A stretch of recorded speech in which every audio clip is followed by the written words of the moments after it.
Bollywood cafe आज explain कर रहा है पॉलिश मूवी। ये मूवी पॉलिश फिल्म फेस्टिवल की अवार्ड विनिंग मूवी है। इस मूवी में एक मदर और एक सन के रिलेशनशिप को बखूबी उजागर किया गया है। अपने मॉम की ऊटपटांग हरकतों की वजह से एक बच्चा किस तरह से उस माहौल में अपने आप को संभालने की कोशिश करता है, देखेंगे हम इस मूवी में। पोलैंड के एक गाँव में एक मॉम और उसका बेटा पैट्रिक रहते हैं। इस गाँव की पॉपुलेशन बहुत ही कम है, लेकिन ये एक टूरिस्ट स्पॉट है। पैट्रिक के फादर यहाँ से कहीं दूर जॉब करते हैं, इसलिए मॉम और सन को हमेशा यहाँ पे अकेला ही रहना पड़ता है। पैट्रिक शुरू से ही यहाँ पे रहा है, इसलिए वो हमेशा से अकेला महसूस करता है। पैट्रिक के लिए उसकी दुनिया सिर्फ और सिर्फ उसकी माँ ही है। वो अपनी मदर के साथ ही हमेशा खेलता है, वो अपनी मदर के साथ ही साइकिलिंग करता है, वो अपनी मदर के साथ ही हमेशा स्विमिंग करता है, लेक के पास जाता है, गेम खेलता है। उसका कोई और फ्रेंड है ही नहीं। उसकी सारी दुनिया उसकी मॉमी है। वो अपनी मॉम के साथ अपने गांव के पास चलने वाली ट्रेन के साथ रेस भी लगाता है और ये उनका डेली का रूटीन है। पैट्रिक की दुनिया जैसे उसकी मॉम ही है। पैट्रिक की सारी दुनिया उसके मॉम के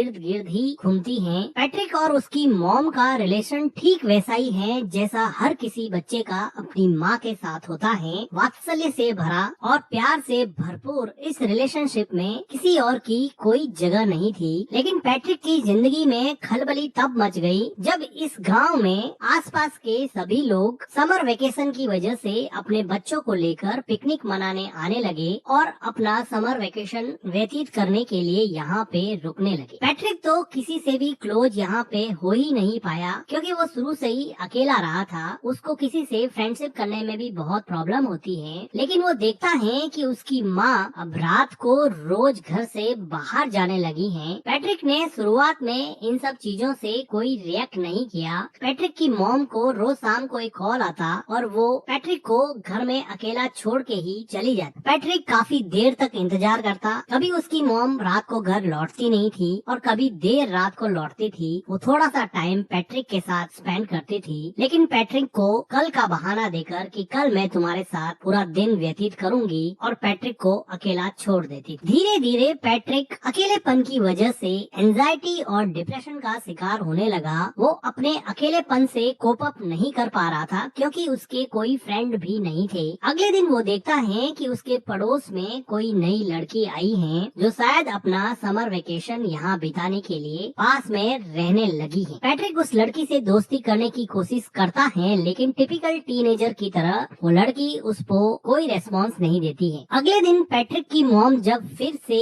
घर के बाहर जाने लगती है तो पैट्रिक को बहुत बुरा लगता है और वो अपनी मॉम के ड्रेस पर जूस से भरा ग्लास गिरा देता है, जिसकी वजह से उसकी मॉम उस पर बहुत चिल्लाती है और उसको डांटने लगती है। वो उसके मन की हालत नहीं समझ पा रही थी कि वो अंदर से कितना अकेला फील कर रहा है, लेकिन जैसे उसको कोई फर्क ही नहीं पड़ता, वो अपनी ड्रेस चेंज करके फिर से शाम को अपने बॉयफ्रेंड से मिलने के लिए निकल जाती है। पैट्रिक अपनी मॉम का पीछा करता है। वो देखता है कि कहाँ जाती है। कुछ देर जाने पर उसको पता चलता है कि वो हमेशा अपने एक बॉयफ्रेंड से मिलती है। पैट्रिक को अपनी मॉम के पीछे जाते समय एक हिरन का बच्चा दिखता है, जो अकेला सड़क पर घूम रहा था। ये डायरेक्टर का मेटाफर है कि किस तरह से हिरन के बच्चे को भी उसकी माँ ने अकेला छोड़ दिया है और वो इस सुनसान से जंगल में अकेला घूम रहा है, जैसे कि पैट्रिक भी अपनी माँ के बिना इस पूरे गाँव में पूरे समर वेकेशन में अकेला पड़ गया है। पैट्रिक को हिरन के बच्चे को देख के जैसे कुछ सांत्वना मिली और वो अगले दिन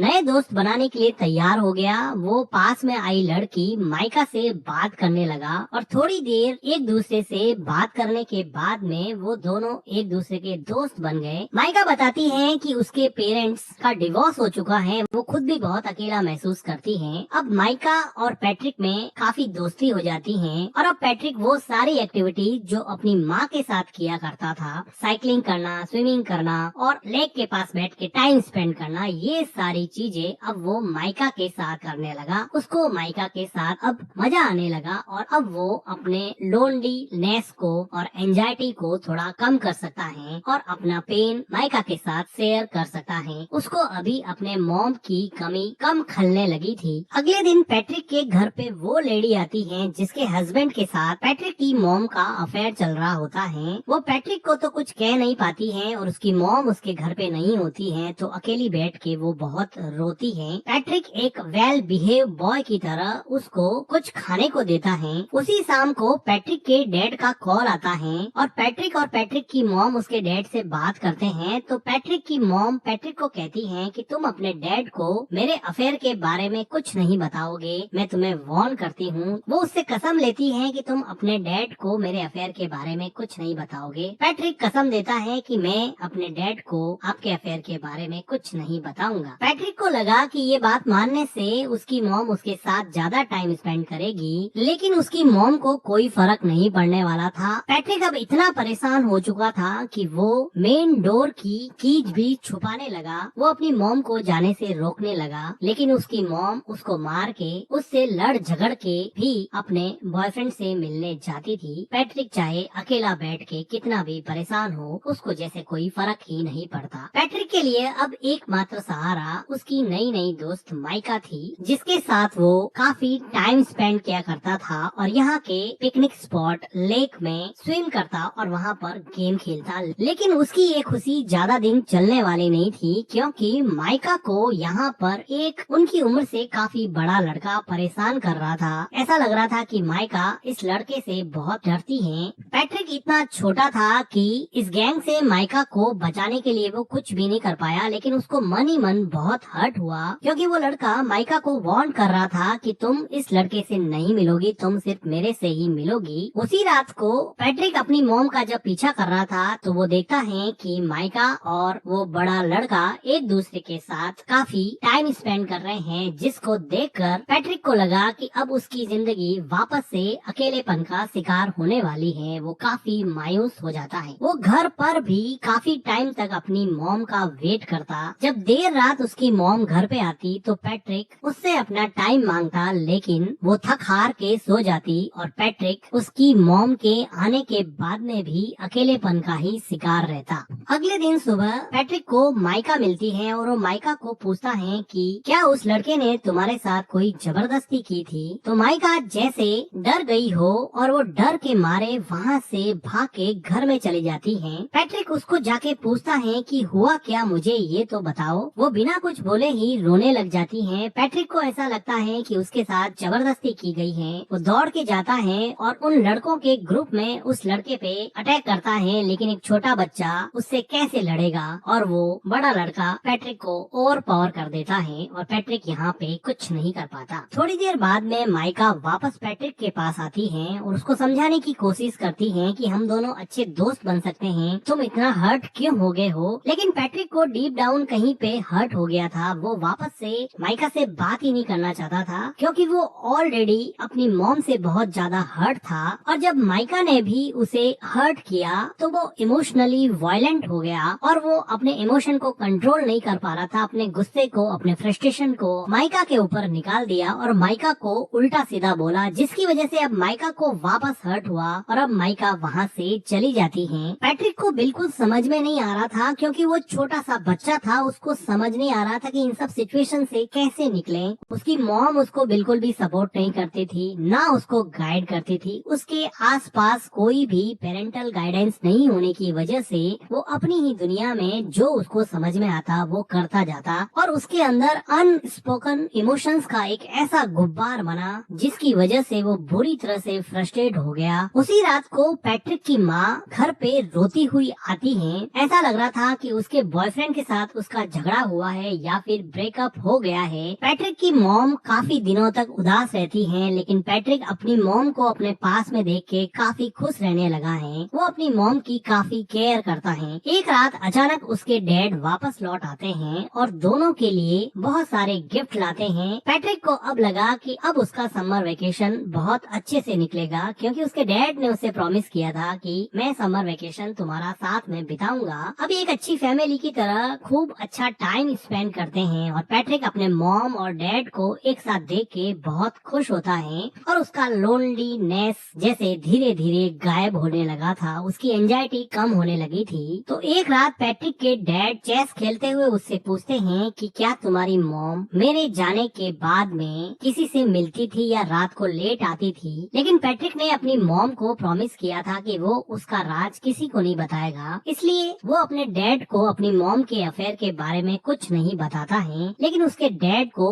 इस बात पे डाउट हो जाता है क्योंकि पैट्रिक की मॉम का बिहेवियर काफी चेंज हो गया था। उसी टाइम पे पैट्रिक के घर पे माइका आती है और वो उससे बात करने के लिए कहती है। माइका के कहने पर पैट्रिक उसके साथ साइकिलिंग पे जाता है और लेक में स्विम करने के बाद में माइका उसको बताती है कि अब मेरा समर वेकेशन खत्म होने को है, मैं यहाँ से चली जाऊंगी। माइका को पैट्रिक को हर्ट करने पर काफी दुख लग रहा था, लेकिन पैट्रिक अब इसमें कुछ ज्यादा कर नहीं सकता क्योंकि अगर समर वेकेशन खत्म होगा तो माइका को जाना ही पड़ेगा। वो अपने घर पहुँचता है और वो देखता है कि सीढ़ियों पर वही लेडी जो थोड़े दिन पहले उसके घर आई थी वो सीढ़ियों से नीचे उतर रही है। वो अंदर जाके देख रहा है कि उसके डैड बाथरूम में बैठे बैठे रो रहे हैं। उसको समझ में आ जाता है कि उस लेडी ने उसकी मॉम के अफेयर के बारे में उसके डैड को बता दिया है, क्योंकि उस लेडी के हस्बैंड के साथ ही उसकी मॉम का अफेयर चल रहा था। तो इस बात से दुखी होके उसके डैड ने अब ये डिसाइड किया है कि अब वो यहाँ नहीं रहेंगे और वापस जॉब करने चले जाएंगे और शायद कभी वापस नहीं आएंगे। पैट्रिक की मॉम पैट्रिक के डैड को समझाने की कोशिश करती है, लेकिन जब आप रिश्तों की बुनियाद विश्वास को ही हिला देते हैं, ट्रस्ट को ही खत्म कर देते हैं, तो किसी भी इंसान को रोकना लगभग नामुमकिन सा हो जाता है। पैट्रिक के डैड अब यहाँ से चले जाते हैं। समर वेकेशन खत्म हो जाता है। अब पैट्रिक को स्कूल जाना होता है। पैट्रिक की मॉम पैट्रिक को तैयार करके स्कूल छोड़ने जाती हैं। वो दोनों सड़क पर चल रहे हैं, दोनों एक दूसरे से बात भी नहीं कर रहे हैं। पैट्रिक को अपनी मॉम पे बहुत गुस्सा है क्योंकि उसकी मॉम की वजह से उसके डैड उसको छोड़ के चले गए। उसके सेल्फिश बिहेवियर की वजह से वो किसी से घुल मिल नहीं पाया। वो मेंटली इतना ब्लॉक हो गया कि दूसरे बच्चों से बात भी नहीं कर पाता था और ना ही उसको अपनी मॉम का प्यार मिलता। अब वो